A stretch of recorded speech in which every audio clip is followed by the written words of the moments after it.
La foi qui parle. Vous et moi avons reçu une mesure de foi au moment où nous avons cru en Jésus, et cette foi peut s'exprimer. Dieu n'attend pas au fait que nous soyons parfaits pour utiliser notre foi. Jésus a dit, quelle que soit la montagne qui est devant vous, parlez à la montagne. Il ne dit pas parlez à Dieu de la montagne, de votre montagne, mais parlez directement à la montagne. Pourquoi ? Parce que Dieu vous a donné autorité pour parler à la montagne. La montagne, elle peut représenter toutes sortes de difficultés qui sont devant nous. Par exemple, la maladie, par exemple, des dettes, par exemple, du chômage, la solitude, etc., etc. Nous pouvons, par notre foi en Dieu, parler, déclarer les intentions de Dieu. Regardez comment Dieu a-t-il exercé sa foi? Qu'a-t-il fait? Quelle action a-t-il posée au moment où il a créé l'univers? Eh bien, il a cru et il a parlé. Que la lumière soit, et la lumière a été créée. En tant que croyants, nous avons le même genre de foi que Dieu. C'est puissant. Si vous avez la foi qui parle, en fait, ce n'est qu'une question de temps. Vous allez voir de grandes choses pour Dieu. Vous allez faire de grandes choses pour Dieu.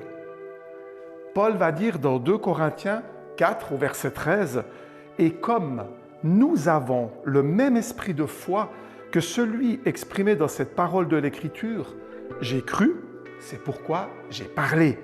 Nous aussi, nous croyons et c'est pour cela que nous parlons. » Nous avons le même esprit de foi, pas nous essayons d'avoir le même esprit de foi.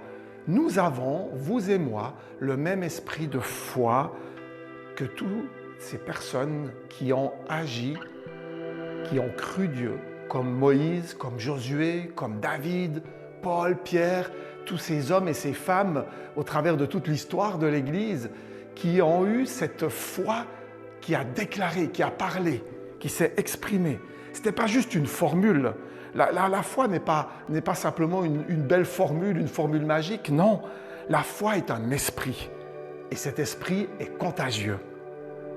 Amener quelqu'un, une personne, dans un endroit où l'endroit est rempli de foi, parce que des hommes, des femmes sont là et croient Dieu, eh bien vous allez voir comme les choses vont changer pour cette personne. Elle va ressentir cette atmosphère de foi et elle va pouvoir vivre des transformations, des changements dans sa vie. Pourquoi? Parce qu'un endroit rempli de foi est un endroit rempli du surnaturel. C'est-à-dire est un endroit rempli de toutes les possibilités du ciel, les possibilités de Dieu. Des choses qui n'existaient pas peuvent prendre place alors que nous avons la foi et que nous parlons dans la foi. Dans ce verset que nous venons de lire, Paul cite en fait David dans les psaumes « J'ai cru, c'est pourquoi j'ai parlé ». J'ai cru, c'est pourquoi j'ai parlé. Nous aussi, et j'aime ceci, ce n'est pas seulement David, ce n'est pas seulement ces hommes et ces femmes de la Bible, mais nous aussi qui croyons, eh bien c'est pour cela que nous parlons. Avoir la foi, c'est croire et parler. Croire et parler. Regardez, Jésus a pris nos péchés en mourant à la croix. C'est un échange divin. Il a pris sur lui tous nos péchés alors qu'il était juste, qu'il était sans péché. Et alors que nous venons à lui, que nous lui demandons pardon, que nous passons par la repentance, que nous reconnaissons que nous sommes pécheurs et que nous avons besoin de Jésus, eh bien, il prend sur lui nos péchés et nous recevons, c'est pour ça que je parle d'un échange divin, il prend nos péchés et nous recevons toute sa justice. Nous sommes considérés à partir du moment où nous croyons comme justes devant Dieu. Comment cela se passe-t-il? Eh bien, c'est par la foi que nous croyons. C'est par la foi que nous croyons en Jésus. Et comment nous le faisons? En confessant. Déclaration. Tu crois et tu parles, tu déclares. En confessant, en déclarant que Jésus est mort pour vous et en l'acceptant dans votre vie, eh bien, vous êtes sauvés. Et peut-être vous qui me regardez aujourd'hui avez besoin de découvrir ce salut en Jésus-Christ, cette connexion. Eh bien, vous pouvez le faire en confessant, en déclarant. Par la foi, tu confesses. En fait, le salut, c'est la plus grande des bénédictions de Dieu. Le salut, le pardon des péchés. Et nous recevons cette grande bénédiction en croyant et en parlant, en déclarant. Et ceci, peu importe où nous sommes. Romains 9, 11 nous dit, si tu confesses de ta bouche le Seigneur Jésus et si tu crois dans ton cœur que Dieu l'a ressuscité des morts, tu seras sauvé. Car c'est en croyant du cœur qu'on parvient à la justice et c'est en confessant, déclarant de la bouche qu'on parvient au salut. Selon ce que dit l'Écriture, quiconque croit en lui ne sera point confus.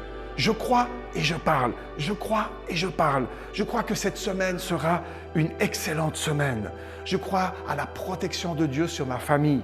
Je crois que je serai au bon endroit, au bon moment pour vivre les bonnes choses. Partout où je vais, la faveur de Dieu m'accompagne. C'est des proclamations, déclarations de foi. Quand vous parlez ainsi dans la foi, vous l'exercez et cela plaît à Dieu parce qu'il est dit que sans la foi, nous ne pouvons pas plaire à Dieu. Quand Jésus était sur la terre, regardez, il est notre exemple. Qu'est-ce qu'il a fait? Il a cru. Il a cru Dieu son Père. Il voyait Dieu faire certaines choses et il a cru ce qu'il voyait et il a parlé. Il a cru et il a parlé face à la fièvre et la fièvre a disparu. Il a cru, il a parlé par rapport à l'aveugle et l'aveugle a vu clair. Il a cru, il a parlé, il a déclaré sur la nourriture et elle s'est multipliée. Il a cru, il a parlé par rapport à la tempête qui était là et la tempête s'est abaissée. Il a cru et il a parlé. Vous aussi, aujourd'hui, maintenant, vous pouvez croire Dieu et parler. Vous avez l'autorité de Jésus pour être ses représentants sur la terre. Alors soyez bénis alors que vous mettez votre foi en action. Vous croyez Dieu, vous croyez les promesses de Dieu et vous parlez, vous déclarez. Vous allez voir de grandes choses. Soyez bénis.